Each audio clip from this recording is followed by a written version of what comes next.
नमस्कार दोस्तों, जय हिंद। आप सभी का स्वागत है हमारे यूट्यूब चैनल एग्जाम जोली पर। दोस्तों, सुप्रीम कोर्ट का कल फैसला आया है कि बिहार शिक्षक भर्ती का सुनवाई हुआ है कि इसमें अब फाइनल डिसीजन आया है कि 1 to 5 में केवल डीएलएड वाले ही रहेंगे। इन्हीं मुद्दों को हम जानने के लिए अभी हमारे साथ हैं दिल्ली यूनिवर्सिटी से किए हुए लॉ और पटना सचिवालय के पूर्व अधिकारी रमांशु सर। आपका स्वागत है मेरे चैनल में। बहुत बहुत धन्यवाद। सर, फैसला में यह कहा गया है कि अब 1 to 5 में केवल डीएलएड वाले ही रहेंगे। यह सर क्या मामला इसका है? दरअसल क्या है कि पहले भी यही नियम था कि 1 से 5 वालों में 5 की क्लास वालों में डीएलएड वालों की भर्ती होनी थी। लेकिन बीच में क्या हुआ कि कुछ राज्य सरकारों ने कहा कि नहीं, हम बीएड वालों को भी इसमें भर्ती कर सकते हैं। तो ऐसा केंद्र सरकार ने भी कहा, ऐसा एनसीटीई भी नियम बनाया। तो उसमें क्या हुआ कि जो बहुत सारे लोग परीक्षा लिए, तो उस परीक्षा में बीएड वालों को उन्होंने शामिल करना शुरू कर दिया। तो फिर डीएलएड वाले गए कोर्ट में कि साहब ये तो गलत है, ये नहीं होना चाहिए, 1 से 5 में तो डीएलएड वालों को भर्ती किया जाना चाहिए। तो जब कोर्ट ने पूछा तो केंद्र सरकार और एनसीटीई ने कहा कि साहब उनको हम ब्रिज कोर्स करा देंगे, उनको भी हम शामिल कर लेंगे। फिर जब ये केस गया कोर्ट में तो कोर्ट ने जो है उसके खिलाफ जजमेंट दिया, और जब ये सुप्रीम कोर्ट में सुनवाई के लिए गया तो सुप्रीम कोर्ट ने भी उसके खिलाफ जजमेंट दिया कि आप ये नहीं कर सकते। 1 से 5 में सिर्फ और सिर्फ जो है डीएलएड वालों को ही भर्ती किया जाना चाहिए। लेकिन इसकी भी सुनवाई चल रही थी, जो 11 अगस्त को रिजल्ट आया, और फिर कल जो है इसका डिसीजन आया कि साहब बिल्कुल जो है ये सही है, इसमें कोई भी गलत नहीं है। तो अब जो बिहार सरकार ने और बीपीएससी ने जो एग्ज़ाम लिया है 24 से 26 तक, उसमें क्या किया था कि उन्होंने फॉर्म भराते वक्त बीएड वालों को भी फॉर्म भरवा दिया था 1 से 5 वाले में, जबकि उसमें बहुत सारे ऐसे बच्चे थे जो ऑलरेडी डीएलएड थे। तो उनको लगा कि हम जो बीएड, हमारी बड़ी डिग्री है, हमको आराम से नौकरी मिल जाएगी। और सबसे ज़्यादा वैकेंसी इसी में निकली हुई है, आपके 1 से 5 वाले में भी निकली हुई है। तो उनको लगा कि हमें नौकरी मिल जाएगी। लेकिन जब ये डिसीजन आ गया तो अब ये मालूम हो गया, अच्छा, बीपीएससी और सरकार बार बार चीज़ों को जो है असमंजस में रख रही थी, छुपा के रख रही थी, ये ओपन कह देना चाहिए। तो बाद में कहा भी गया है कि जैसा भी डिसीजन आएगा उसके हिसाब से हम निर्णय लेंगे। तो डिसीजन तो आ गया है। तो अब इस डिसीजन का यही निर्णय निकलता है कि 1 से 5 में सिर्फ और सिर्फ डीएलएड वाले ही लिए जाएंगे, बीएड वाले नहीं लिए जाएंगे। तो बहुत सारे लोग बोल रहे हैं कि क्या ये बीएड वालों के साथ नाइंसाफ़ी है? ये बीएड वालों के साथ नाइंसाफ़ी नहीं है, डीएलएड वालों के साथ इंसाफ है। दोनों अलग अलग सेंटेंस हैं।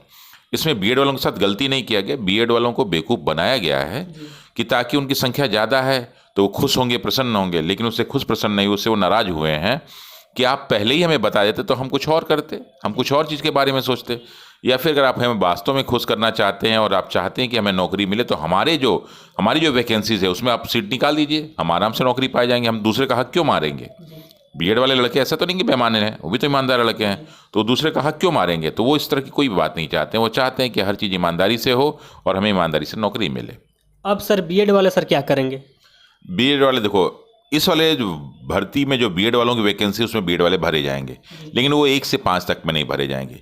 इसीलिए जब पहली बार मुझसे इंटरव्यू इसके बारे में लिया गया था तो मैंने यही कहा था कि सरकार को एग्ज़ाम से पहले ही ये जो है थोड़ा सा डेट बढ़ा देती और एकदम फाइनल कर देते कि 1 से 5 वाले में सिर्फ डीएलएड वाले लिए जाएंगे, बाकी जो बीएड वाले हैं उनको जो सुधार करना है सुधार कर लीजिए, और बाकी जो वैकेंसी जो उसमें आप फॉर्म भरिए। लेकिन अब देखिए, होगा कुछ नहीं उसमें। जिस चीज़ के लिए बेचारे बीएड वाले परेशान हैं, उस तरह की कोई चीज़ होने वाली नहीं है। और कोई ये सोच रहा है कि सरकार को एक बार प्रयास जरूर करना चाहिए कोर्ट में जाके, लेकिन सरकार जानती है कि कोर्ट में जाएंगे तो कुछ भी हम उस पक्ष में फैसला नहीं करवा पाएंगे, इसलिए सरकार भी जो है चुपचाप बैठी हुई है। और वैसे भी सरकार को इन सब चीज़ों से कोई मतलब नहीं है, आप नौकरी पाए कि नहीं पाए। पहले सर बताया गया था कि 11 और 12 का रिजल्ट देंगे, इसके बाद 9, 10 का रिजल्ट देंगे। लेकिन इस फैसला से साफ साफ अब क्लियर हो रहा है कि 1 to 5 में केवल अब डीएलएड वाले ही रहेंगे। हाँ, ये तो देखो पहले से भी इससे और था यही कि 1 से 5 वाले में डीएलएड वाले ही रहेंगे। हाँ, उनका ये था कि पहले वो 11, 12 का निकाल लेंगे, निकाल सकते हैं, कोई दिक्कत नहीं, उसमें एकदम क्लियर है। फिर जो है आपका 9, 10 वाला निकाल लेंगे, वो भी क्लियर है, उसमें कोई भी समस्या नहीं है। समस्या 1 से 5 वाले में भी नहीं, समस्या बस बीएड वाले जो लड़के 1 से 5 में भरे उसमें ही समस्या है। बाकी 3 जगह समस्या कहीं नहीं है। 1 से 5 में डीएलएड वालों को समस्या नहीं है, 9 से जो है 10, 9, 10 और 11, 12 में बीएड वालों को कोई समस्या नहीं। तो ये इसमें कहीं कुछ फंसना नहीं है, वो तीनों चीज़ें क्लियर हो जाएंगी। बस ये बीएड वाले मान के चले कि हम लोग इसमें नहीं है, 1 से 5 में नहीं आ पाएंगे हमारा अगर कंपटीशन। लेकिन समस्या क्या है कि 9 से 10 और 11 से 12 में भरे नहीं है, वो भरे तो 1 से 5 में ही है। तो इन बच्चों के साथ क्या होगा, ये एक नाइंसाफ़ी की बात हो रही है। अगर ये होता तो 9, 10, 11, 12 में ही भरते वो, उसमें कोशिश करते कोई दिक्कत नहीं होता। तो उसमें भले वो जो 9-10 में कम जो है क्या नाम है फॉर्म भरे गए हैं, वो कम से कम फॉर्म तो सही भरे जाते, क्योंकि मैक्सिमम फॉर्म तो लगभग 7.5 लाख करीब यहीं भरे गए हैं, 1 से 5 वालों में भरे गए हैं। तो ये उन बच्चों के साथ समस्या होगी, यहीं पे सारा पेच फंस रहा है। अब इसके लिए सरकार क्या करती है, बीपीएससी क्या करती है, देखना है हम लोगों को। सर कहा जा रहा है कि डॉक्यूमेंट वेरिफिकेशन 4 सितंबर से होगा, तो सर अभी जब रिजल्ट नहीं आया है तो क्या सारे लोगों का सिलेक्शन होगा? अब देखिए ये भी एकदम फालतू का है। जब रिजल्ट आ जाना चाहिए उसके बाद ये डिसाइड करना चाहिए कि डॉक्यूमेंट वेरिफिकेशन कैसे करना है, क्या नहीं करना है।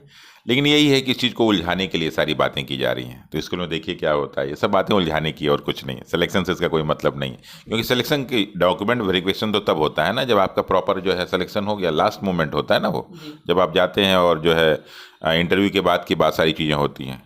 तो फाइनल ज्वाइन करने से पहले होता है। तो अब देखिए ये तो सब ऐसे बेवकूफ़ी की बातें हैं, इसका कुछ कोई असर नहीं पड़ने वाला। अब सर 1 to 5 में जब बीएड वाले अभ्यर्थी नहीं रहेंगे तो कट ऑफ पर सर क्या प्रभाव पड़ेगा? निश्चित रूप से बीएड वाले नहीं रहेंगे तो कट ऑफ का तो काफ़ी हद तक नीचे जाएगा ही जाएगा, 10-20 मार्क्स तो सर कम जाएगा ही, जितना अनुमान लगाया जा रहा है। अनुमान तो फालतू लोग लगाते हैं, अनुमान उनको नहीं लगाना चाहिए। क्योंकि इसने ये अनुमान लगाना चाहिए कि जो पेपर रेगुलर होते हैं उसका अनुमान लगा सकते हैं, जो कभी काल पेपर होते हैं उसका अनुमान नहीं लगा सकते हैं। ये लोग झूठे अनुमान लगाना शुरू कर देते हैं, तो अनुमान लगाना उचित नहीं है। लेकिन हाँ, पहले जितना जाता है उससे कम 10 से 15 नंबर नीचे जाएगा ही जाएगा, बिल्कुल मेरिट नीचे जाएगी। अभी भी कोई शिक्षक अभ्यर्थी या कोई डाउट है तो कमेंट कीजिए, हम रामांशु सर से पूछने का नेक्स्ट वीडियो में प्रयास करेंगे। समय देने के लिए बहुत बहुत धन्यवाद सर। धन्यवाद।